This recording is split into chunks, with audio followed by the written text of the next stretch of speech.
Ring. Hello? Yes, I've changed to something else again. I know I went from Star Wars to Power Rangers and now to something else. Variety. Yes. Well, what I'm about to do in the Power Rangers is not have a specific date to be done. So I can just do them whenever, And the Star Wars, if I don't get them done this month, I can always do them. Next month is probably December, although I kind of want to get them done this month. So I might. I'm taking a break. Okay? Alright. Bye. Yes, I'm changing again. Keep that back there, because I don't have a background for this. You see the title of this. You know that I'm going to do found footage film called Grave Encounters. I decided to do a string of found footage films. Yes, I know. You just did a bunch of horror movies. I know, but not all these are horror. There's like Amber Alert is not a horror movie. Area 51 can be I don't know. This will all be in a playlist on my channel. I will include the Paranormal Activity movies on there first, and then I'll just start adding the ones that I do here and there. So, as you may have noticed, Grave Encounters is not on here. I do not have the physical media. I have both of the films on my Vudu. I just watched the first Grave Encounters today. Not for the first time. I've seen it before. I do have to give credit to me finding this movie through Foundflix on YouTube. You notice I give credit to a lot of YouTube stuff. I want to give credit because if it wasn't for the people on YouTube, I probably wouldn't have found most things. So, well, maybe eventually, but not when I found him. He did an explain on Grave Encounters, and I started watching it. And as I started watching it, I realized I paused it, and I'm like, I don't want to finish this. I need to figure out how to watch this. So I got them on my Vudu, and I watched that one and the second one, and I watched both the ending explains. They are great movies. The first one's better than the second one. Let's get into it.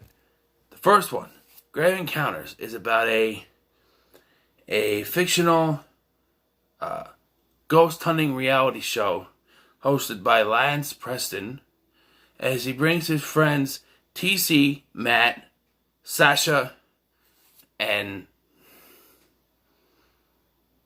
Houston to different places that are supposedly haunted. The show is 100% fake. They've never seen a ghost. They always fake it. It's all made up, which you could argue could be most ghost hunting shows nowadays. The producer, Jerry, is given a tape of this episode, and he puts it together as this film. And he claims that the footage is 100% real. So, what we have is their footage of their taping episode 5, I think it is, at this Collingwood Memorial Hospital, whatever it's called. Once they get there, they bring everybody in, they start doing their stuff, looking for hotspots, whatever. And they start talking to the caretaker who tells them about certain hotspots, that certain people have seen certain things. And so that's where they place cameras. They place a camera one of the rooms upstairs, and the entryway downstairs. There's a room where someone supposedly killed himself in a bathtub. They have that room with a camera in it. And there's one in tunnels downstairs. Well, there's one more in a hallway somewhere. That's where one of them dies. But so at the start of this, they're getting nothing. They're doing their EVPs. They're getting nothing. They might start making stuff up or whatever. Then they start to separate. TC goes on his own, where he gets a call from his wife because their daughter or her son, their child, is upset. They think there's monsters.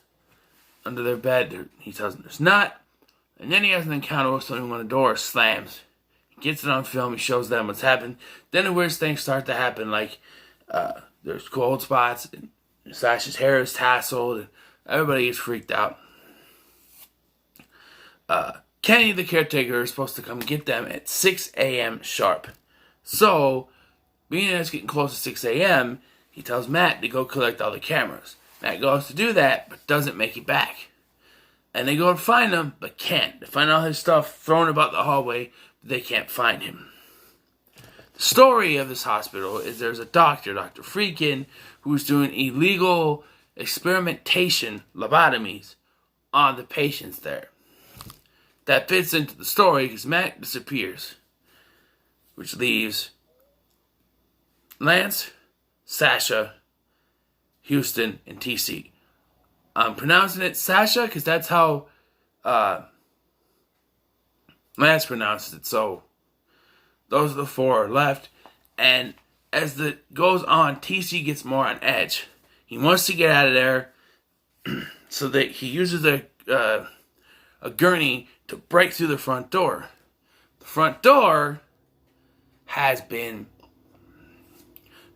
changed. It's now a hallway instead of the front door, and they think maybe they got turned around somehow. But when they first walked in, on the front doors of the building, there was spray paint writing on the door that said "Death Awaits," which they thought was too cheesy to use in their show. That writing is on the door they just busted through that leads into a hallway. This presents us with an interesting series of events. The hospital is essentially living, in a way. The hallways are forever changing. Much like the forest in the Blair Witch movies. It's ever changing and you can't possibly find your way out. And it's interesting in a way that it puts our characters on edge to a point. Houston gets separated from the rest of them and ends up killed by a ghost. He's in the pitch darkness. We can only see it through a camera's night vision, and he gets picked up and then blasted across the hallway to his death, leaving 3. At this point, though, the other 3 find Matt. But Matt has been lobotomized. He's out of his mind. He's laughing. He's talking weird. Trying to find a way out. They make their way to the room where there's the tub where someone supposedly killed themselves. In the tub is filled with blood. Matt is over by the tub. He's laughing hysterically. So TC goes to try to take him away. And Matt moves further away from TC. TC is grabbed by a spirit or something from within the tub, falls in, the tub knocks over, both of them completely gone, and Matt starts laughing hysterically again. Matt has completely lost it. And when they first find him, they ask if there's a way out, and he says, once you have been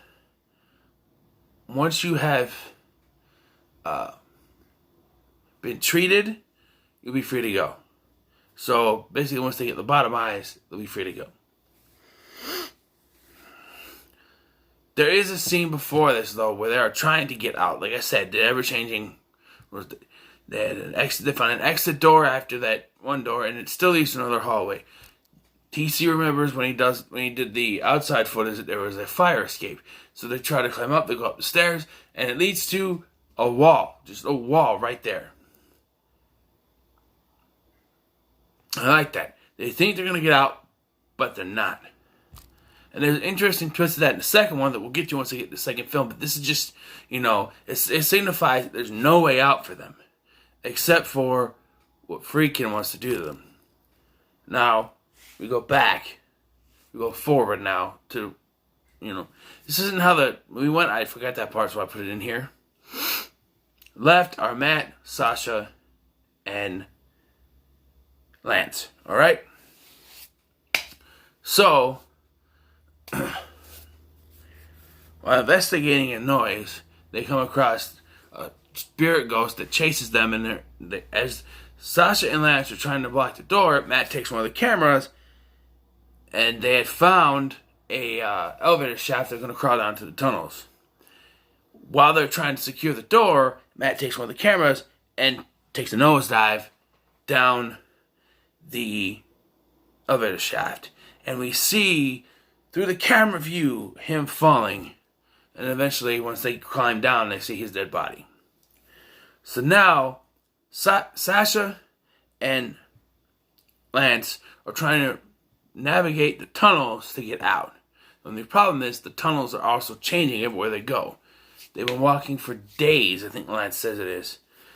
Because time has no limit. Much like in the Blair Witch, time has no, purpose in this hospital. Time doesn't exist.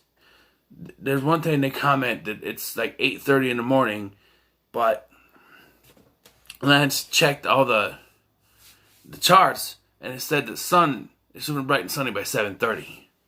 So they're stuck. Kane never came back, so they're still stuck in there, And it's just Lance and Sasha down the tunnel to the point where they can't walk anymore. They stop in the hallway to rest, and as they're sort of snoozing, I think, this fog comes rolling in. This fog just covers them both. And when it recedes, Lance is the only one left. Sasha's just gone. Let's talk about this. Clearly, they couldn't find a solid way to get rid of Sasha. Like, Houston being killed by the spirit, good way to get rid of him. TC being attacked by the bloody spirit person, great. Even Matt taking a nosedive is a good way to kill him off. But just fog coming in, and then when it goes away, she's gone. Found Flick said it represents mental fog, but does that mean she's still there, or not? I don't know. After this, though, Lance aimlessly walks the tunnels, eventually losing his mind and using a lead pipe that he has to kill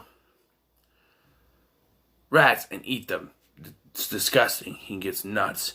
And eventually he passes out. He wakes up. He finds he's in front of a door. The door leads into Dr. Friedkin's office. He sees Dr. Friedkin working on a patient with two other nurses there. When Dr. Friedkin looks up, his face gets distorted, and Lance starts to run, but they catch up with them, cuts out, and when the camera cuts in, Lance has been lobotomized, and he said that he's now free to go.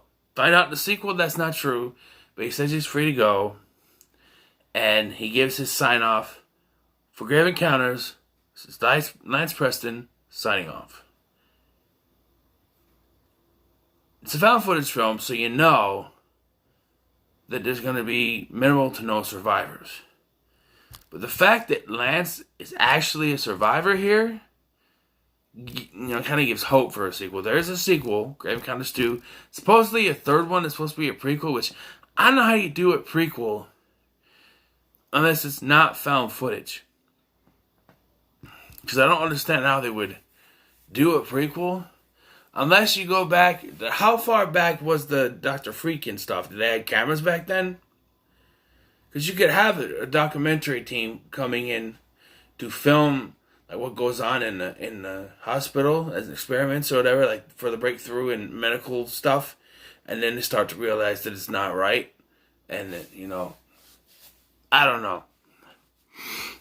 But I just don't know how that would work. But yeah, this movie got me from when I saw it. I'm like, wow, this movie is great. I'm going to give it an 8 out of 10 for Grave Encounters. What are your thoughts on Grave Encounters? Let me know in the comments below. Like, share, and subscribe. And as always, this is Scott Brooks signing off. Or Scotty Boy Rules, whatever. Blah, mess it up. My stage name is Scott Brooks. Scotty Boy Rules signing off.